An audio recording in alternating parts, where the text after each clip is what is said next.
Welcome to Breaking Green, a podcast by Global Justice Ecology Project.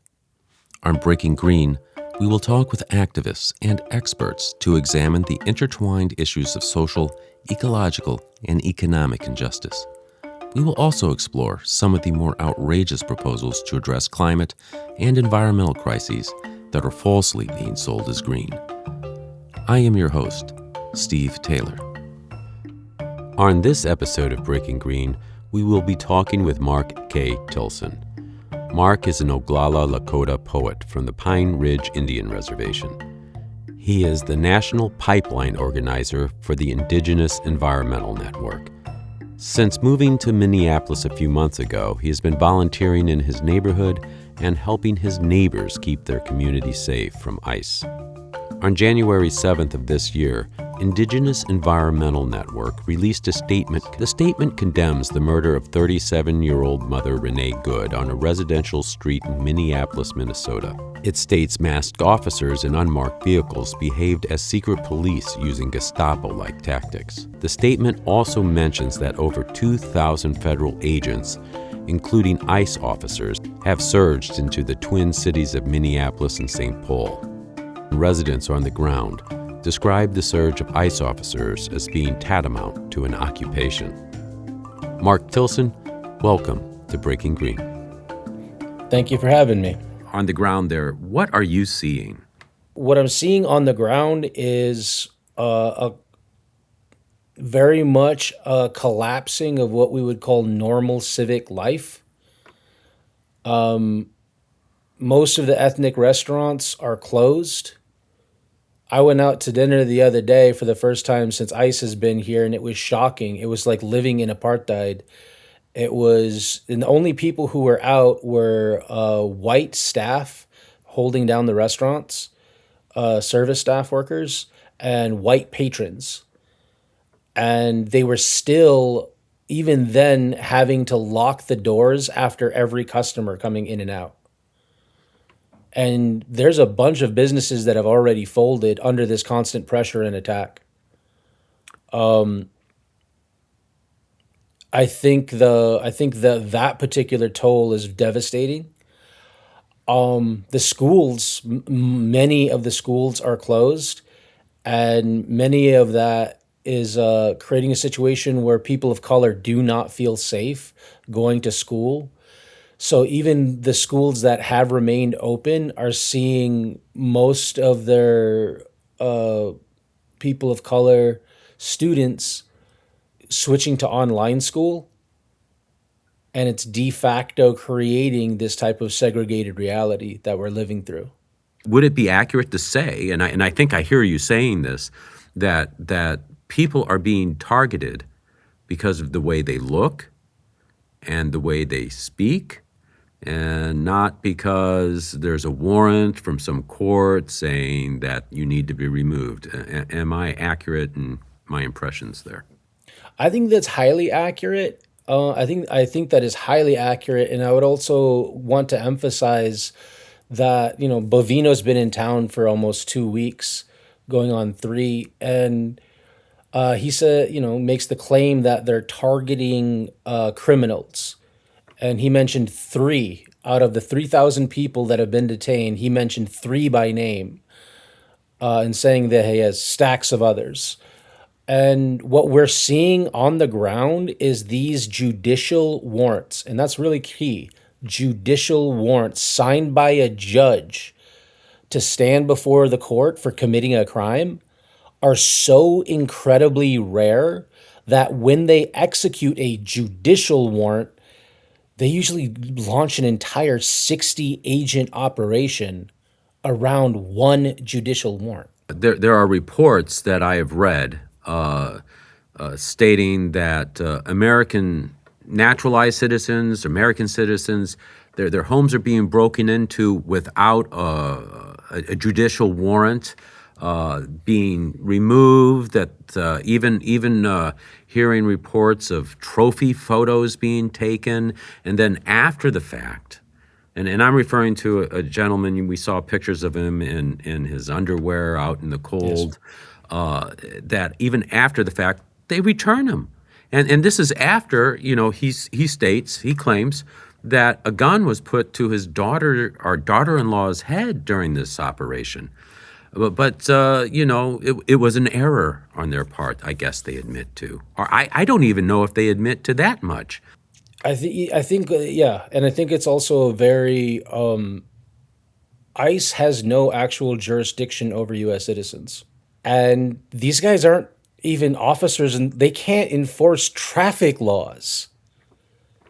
Like this is these ICE is been created, has a goon squad of terror with the most minimal of rules guiding them. I saw on video what appeared to me a federal officer just walking up to a car. They don't know whether it's a citizen or not at that point. And Renee Good was a citizen, but grabbing at a door. What are they doing? Enforcing traffic laws here? No. And it led to what appears to me to amount from where I'm looking. I know there's multiple videos. I know that ICE has its perspective, but to me it looked like a de facto execution of an American citizen.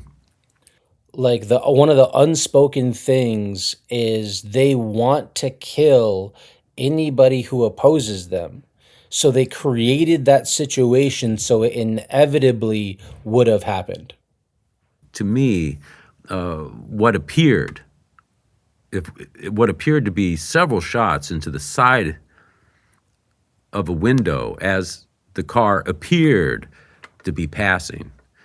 I just don't see how that's defensible. And yeah, what was said by Bondi, that it's domestic terrorism, that someone was run over, it just seemed to be, it obviously was untrue. So we heard these untruths, which were so clearly untrue when you watch the video. How can we believe anything? You read all of these reports about people being taken into custody, and we're told they did this, they did that, but there's most often there's a disconnect, or many times there's a disconnect between what they're saying and what people are seeing and what is eventually proven. I think what we're seeing coming out of Border Patrol, out of ICE, out of this administration is if they have a passing familiarity with reality or the truth, it's an accident. They are not based in reality. Everything is simply a talking point. They're creating the mythology that Renee's not from here, and like she lived in Minneapolis. Mhm. There's the mythology that she's was somehow like a militant radical, and it's like she was like a regular South Minneapolis mom. Renee was just a neighbor. She was a regular person. And I think that is the most real thing that's going on in the Twin Cities right now is like who are these who are these radicals that are leading this resistance? It's like this resistance is unled because it's your neighbors. It's like it's librarians, it's school teachers, it's stay-at-home moms, it's door dashers. One thing I always see with ICE is the mask. That's the one thing that's part of their. If there's a uniform, it's the very obvious weapons and mask. I mean, it seems like they're trying to cause fear, stimulate some sort of response. I mean, they're going into neighborhoods, schools with masks. What's going on with that? They they have units that are dedicated to targeting churches as people go in and out during times of worship. And they choose mosques when they know they're going to be there for the first prayer of the day. Hmm. One of the things that I will say is they are terrified of their identities being known. They are terrified of being seen. They are terrified because they are operating in such a lawless way. They know there is some kind of reckoning coming for them, one way or the other, somehow in the future. Otherwise, I don't think they'd be so afraid. I don't think you would see such the propensity to hide their identities.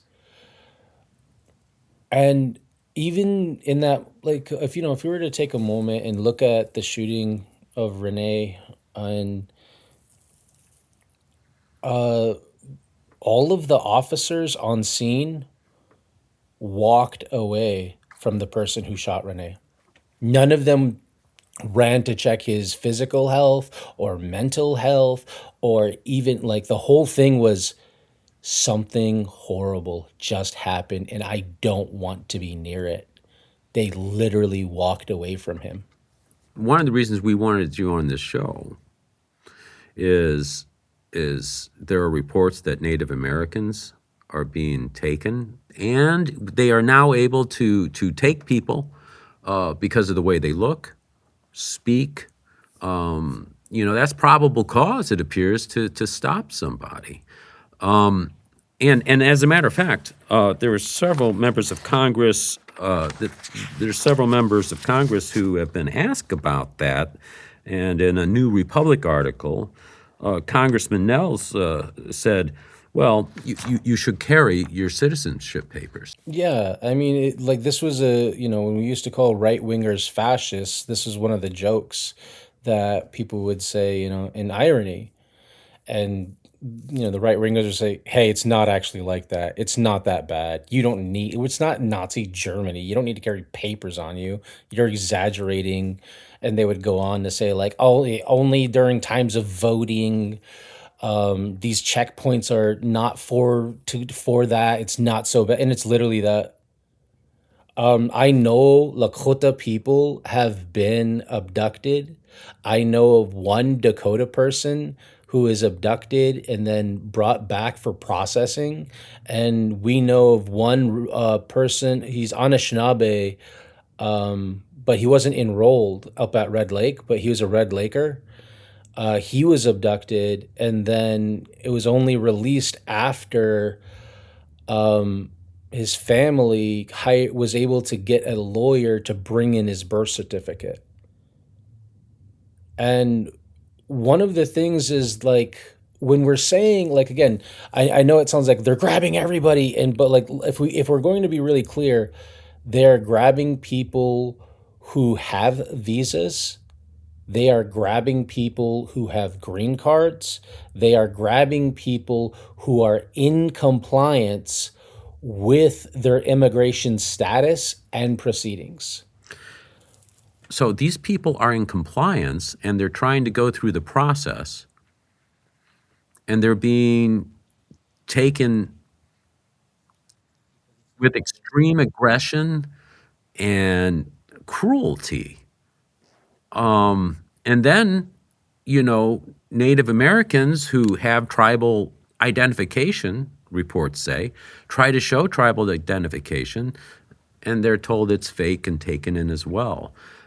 There was a time when this would seem like, I don't know, I'm not a legal scholar, but like maybe a violation of Fourth Amendment or something like, but just un-American, and I don't know, Yes. well, uncivil. Let's just say Yes. uncivil, inhumane. This is Anishinaabe and Dakota territory here in Minnesota. And the place that they are taking people is the federal Whipple Building, which is on federal land in the Fort Snelling, which is very a sprawling area. And Fort Snelling was created at the confluence of two rivers to be a colonial outpost to put down any indigenous resistance or insurrection. So the same tactics that have been used to target indigenous people for over 100 years, they're literally using the exact same location.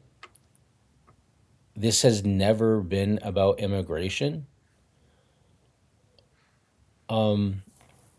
Right now, I'm not sure if you know the history of the Red Power movement or the American Indian movement, but it's safe to say that Franklin Avenue was the birthplace of the American Indian movement. They started doing community patrols to monitor the police that were regularly beating up, falsely arresting, and disappearing Indigenous people in Minneapolis. And the American Indian movement started by creating these AIM patrols that are, community, that were looking out for the community, and essentially they were the police watch of their day. So every time that there was a cop coming down Franklin or Cedar, there would be two pickups full of Indians right behind them, making sure that they behave. And yeah, uh, some of my own tribal members of a handful of street dudes were allegedly captured and then put in the Whipple Building. And the Oglala Sioux tribal government came out, uh, has a fact finding mission of saying, do you have our citizens? What are their names? And universally, ICE and DHS has denied ever detaining any Oglalas, which is not true. I know of one Oglala Lakota who was taken during a protest at the Whipple Building and was processed for 8 hours and then released. And so they are taking U.S. citizens and Lakota people who resist. So, yeah. And the interesting thing about that is one of our tribal councilmen, Garth Steele, he said, we didn't have a dog in this fight until you started taking our own people. And I think that's an interesting perspective is they're coming for everybody. Like they're literally shooting blonde-haired, blue-eyed white women in the head. They're rounding up Indians who live under a bridge. They're going after doctors and lawyers, people who have been integrated into the community for decades. And the only difference that we can see is just not being white. Or if even the white folks, anybody who resists is getting targeted. And one of the beautiful parts of this moment in this movement is it's decentralized, it is leaderless, and there are a handful of people who have stepped up as identifiable voices of opposition. But for the most part, it's like I could tell you the names and you would have no idea like who they are. And the thing is because the vast majority of this movement that's literally looking out for their neighbors are just neighbors. And this is one of the things that kind of occurred to me is that there's a little bit of this like weaponized Karen Midwestern, I'd like to speak to the manager thing going on. But it's like whenever people see ICE, they're like, time to talk to the rapid responders. They're like, ICE is here. Go get them. Can't somebody do something about this? And then everybody's like, yeah, we'll go do something about this. And everybody is watching out for ICE. And what I mean by everybody is if you look around the city, you will see people out there just observing and watching out for these raids. And what I really believe is when ICE hit town, they thought we were going to turn on each other and start feeding our neighbors to their system. They believed that they were going to create a network of spies that would lead them all, give them all of this targets that they wanted to abduct. And instead, they've had to employ several overlapping artificial intelligence gathering technologies. They've had to start monitoring everybody's open source social media. They've been utilizing technology. Back during Standing Rock, we would call them stingrays, but these false cell phone tower repeaters that can basically mimic a cell phone and then gather all of the metadata that's not encrypted, or excuse me, all of the metadata and all of the messages and content that's not encrypted, and use that to start creating a profile. And so there's also people who operate off of like it's this kind of weird principle where we know ICE is watching us, and we're kind of just going to operate out in the open. And it has been giving them the business. Like there's every day they get kicked out of hotels and they have to go to different places. And when those hotels are identified, people will show up and blare music till 2 in the morning, or or tell riot cops show up to force people to disperse. Like they cannot get a night's sleep around here. I think that's one of the things that's going on is ICE can't actually operate here indefinitely. After every time they end up getting kind of like getting their butts kicked out in the street, they retreat back to the Whipple building, they reevaluate their strategy, and then they try to go where the resistance isn't so stiff. They try to go where people are less organized. They try to go where people don't have the same kind of concentration, and also who don't have the same level of experience, or yeah, and to try to get easier targets. That's one of the things about bullies and cowards is they want the low-hanging fruit. What came to my mind as you were talking is you're talking about neighbors, and there seems to be an openness to this resistance or this opposition to this snatching of people, this invasion of a community. There's community that's being created that's part of a better world. That's part of a world that we actually want to see and be part of. They're literally pushing community, though, to several breaking points. And we've got like we're somehow approaching situations that remind me of like when I was explaining the George Floyd uprising to people who aren't from Minnesota and didn't grow up here and haven't been a part of this community. It was like, no. What you're seeing is 30 years of rage. What you saw during the George Floyd uprising is like, this is for Jamar Clark. This is for Philando Castile.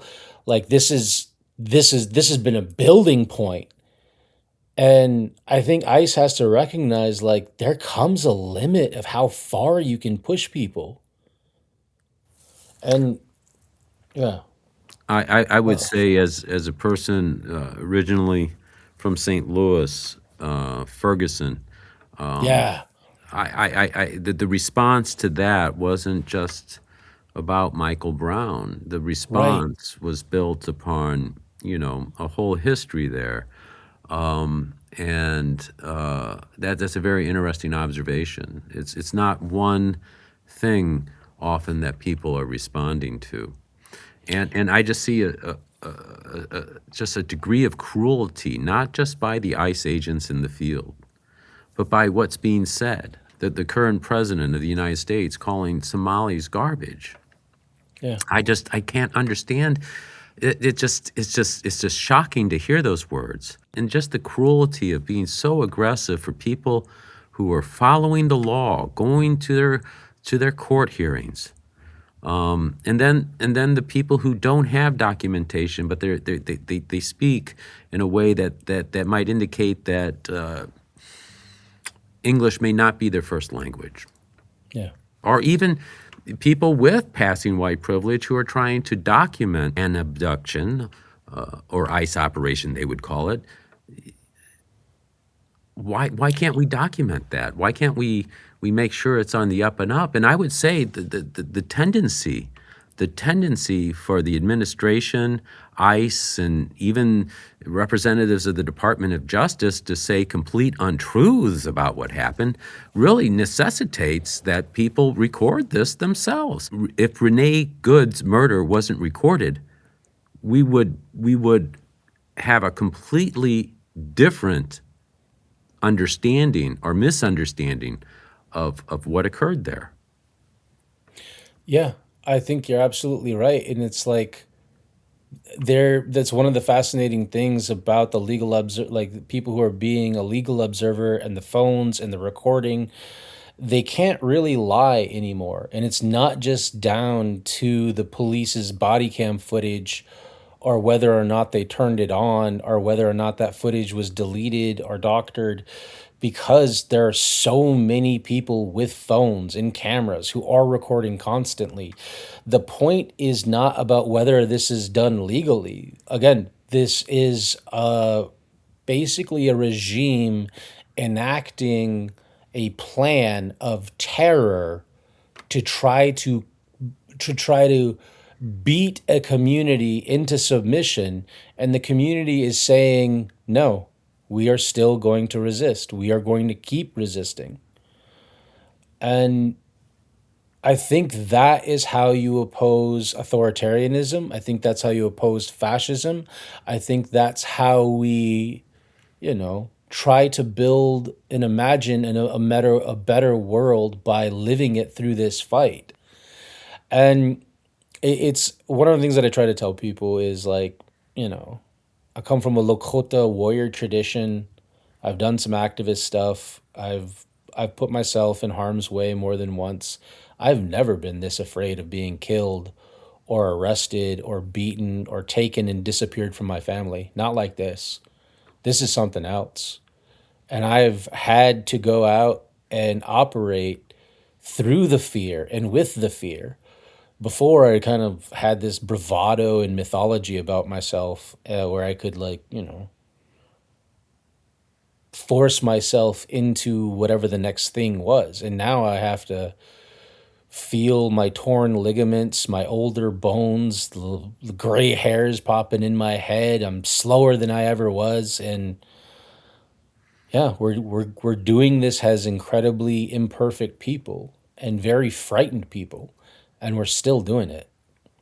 Yeah. So you mentioned it. So you were at the Dakota Access Pipeline protests, I believe. Yeah, I was.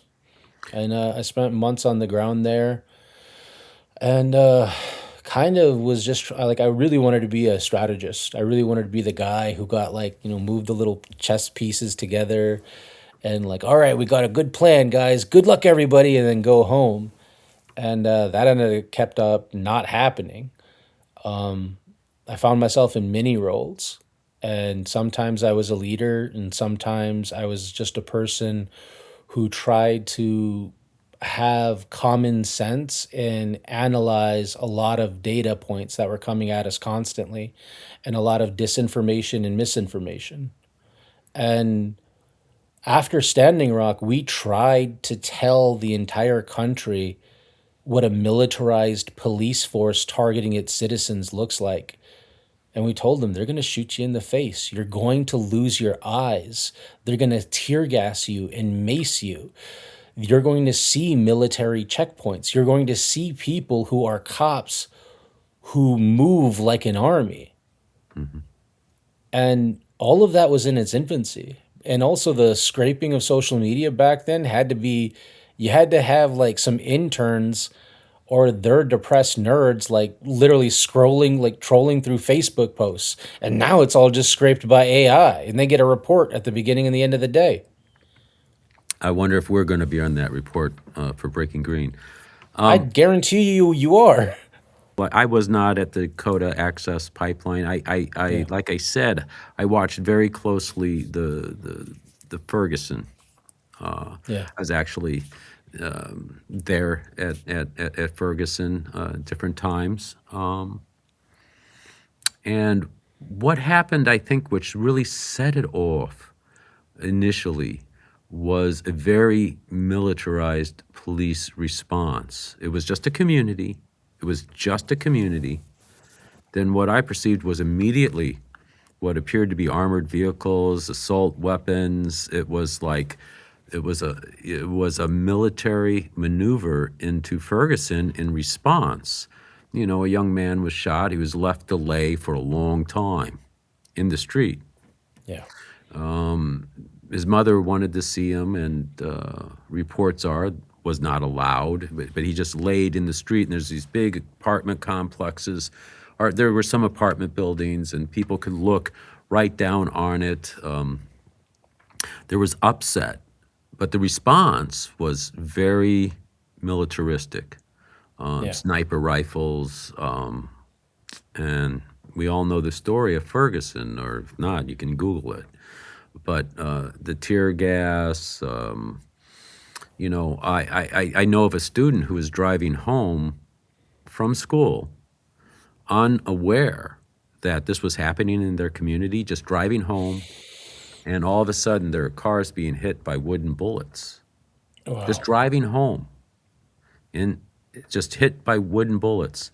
So much tear gas blown off. Kids used to collect those, but people, they would collect the ordnance. Yeah. It was just ramped up, and you just see this more and more and more. Now ICE, I have not seen ICE in action. I don't want to see ICE in action. If I do, I'm going to call you, and I'm going to stay with you, Mark. But I mean, it seems like it just keeps more and more and more. And this is a de facto army. We have posse comitatus laws, Yes. where you're not supposed to deploy the military domestically. To me, ICE is a workaround. To me, I mean, there's a few people who are really, really liking what they're seeing.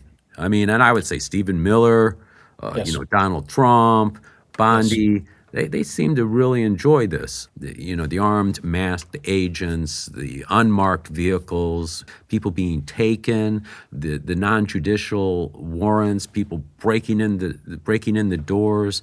Isn't this what we were always warned about? I mean, Yeah.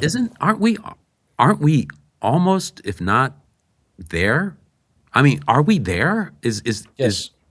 Are we there, Mark? Yes. We're there. Wherever you think there is, we are there. And can it get so much incredibly worse? Yes, it can. We, like, Minnesota de facto is already living under martial law. Like, somebody like, well, it's not really martial law unless it comes from the Insurrection Act region of DC. It's like, okay. We just got sparkling fascism then. And I think, like, Trump, like, you know, the great big beautiful bill created ICE has having as much resources as the eighth largest military in the world. And they've so far been able only to field a few thousand agents incredibly incompetently. We are lucky that authoritarianism is this stupid and this incompetent. But the people who have been disappeared and the people who have been killed and maimed and traumatized and scarred will all tell you, because they are stupid, because they are incompetent, because they are inefficient, it does not mean they are not incredibly dangerous. Well, non-lethal munitions to the face. Yeah. I We saw mean, at Standing Rock, those take out eyes. You can be killed or blinded by quote unquote non lethals. and it seems to be a thing they know, in my Yeah. opinion. I mean, we saw it done systematically in Chile during civil unrest there. There were many cases of blinding. Yeah. We had a team from Global Justice Ecology Project, which produces this show, doing photojournalism there, and that was a big thing, non-lethals to take out eyes. You say you saw that at Standing Rock, and the reports you read about one young man having his eyes taken out, and then reportedly ICE agents saying you're going to lose your eye, or and pushing his face into the blood. These are reports that are disturbing, very disturbing, and it's just to my mind, it almost seems like a thing, like Yeah. a thing we should expect. Right now, one of the escalations that we're seeing is agents drawing their firearms to enter buildings, and ICE agents who are drawing loaded firearms and sometimes long arms to deal with legal observers on quote unquote traffic stops. And some of them, the reports that I've been hearing is saying, we already killed one of you and we're going to kill more. And this is coming from the anonymous masked agent who's telling legal observers, didn't you learn your lesson? It's truly chilling. I think it's meant to chill. Yeah. And I think we're at a point in America where some people are going to choose to self-censor. Yeah, a little bit This of a is this downplay. is I actually have a different analysis. I think the opposite is happening. I think Minnesota is getting less afraid. I think Minneapolis is getting less afraid. I think I'm seeing people standing up more and more. I think that like there after they killed Renee, there was 50,000 people out in the street. 50,000. And before that, on one of the coldest days we had in just a march for solidarity, on Lake Street, there was 10,000. And so people are actually increasing their level of bravery, increasing their level of support. Like people think that since Renee was killed, that somehow everyone's like cloistering up and we're like, well, I don't feel like going on, I don't feel like checking on my neighbors. I don't feel like Mhm. blowing a whistle today. And the exact damn opposite has happened. There's a nightly protest at the Whipple Building. Well, There that's why are we're there having that's why you're on the show, Mark, to set this host right. It's very interesting to hear because what was done to Renee Good and what everyone saw, and then the statements that she was a domestic terrorist, oh my these god. patently untrue characterizations of what occurred, and then the statement that our agents have absolute immunity or something to that effect by the Yes. vice president. Those those are very chilling words. But what I'm hearing you say is that people in Minnesota, in Minneapolis, have heart and are taking are standing up against that, and at quite. I mean, there's personal risk here. There's Oh personal yeah. risk. You have to Um, know it. There's personal risk here. I didn't know Renee, but I have friends and relatives who did, and she's lived in the same neighborhood I did. She lives in the same neighborhood I do, and there was so much horror at what happened, but the rage, like more people started doing mutual aid. More people started patrolling their street or their neighborhood. More people started joining Ice Watch, or more training started happening, and more protests started jumping off. And the protests that existed were getting larger and larger and larger. Hmm. And I would say that was actually a catalyst that lit a bonfire to this moment of resistance. And the exact opposite of what they thought was going to happen happened. At this point, I'd like to ask you, as a poet, Mark. I know you wear a lot of hats. You do a lot of things, but I know you have written a poem, and I would appreciate. And you, amongst many, you are a poet. Yeah. I would like you to read a selection for us, please. Yes, this poem was written like a few days ago, has my response to the 40 plus days of ICE being in Minnesota. Around the neighborhood, your coffee shops become supply drops. The corner store bodega, the front line. They grabbed so many, some never seen or heard again. On not so random street corners, blue haired they them smoke cigarettes like Slavs orange whistles around their necks, sharp, conspicuously alert. Some carry baseball bats, hockey and climbing helmets, ready. Well-stocked madmen admire their firework caches. Hardware stores keep the good respirators with pink cartridges on the end caps. AIM Patrol back on Franklin and Cedar, the old roads well worn. Black security guards with pistols on their hip clock in before sunrise prayers, praying no one has to kill or die today. Mexican dudes on job sites keep one eye out for ICE. The unmarked vehicles, blacked out tinted windows trawl by school bus stops, using kids as bait to grab the parents running to their children. Families mourn their dead and missing. Shops close, some too scared to open. White restaurants with white patrons stay open but cannot pretend things are normal. We are under siege, some of us in hiding. The mornings fill with horns and whistles. It means we haven't stopped fighting for our neighbors. The nights fill with flashbangs and tear gas mean they haven't stopped trying to take them. ICE doesn't get to sleep here. The land and the people reject them. Everywhere a wire-taught readiness for what comes next, and we carry on the good fight in Renee's name. Thank you, Mark. What is the title of that poem? Around the neighborhood. Around the neighborhood. That's great.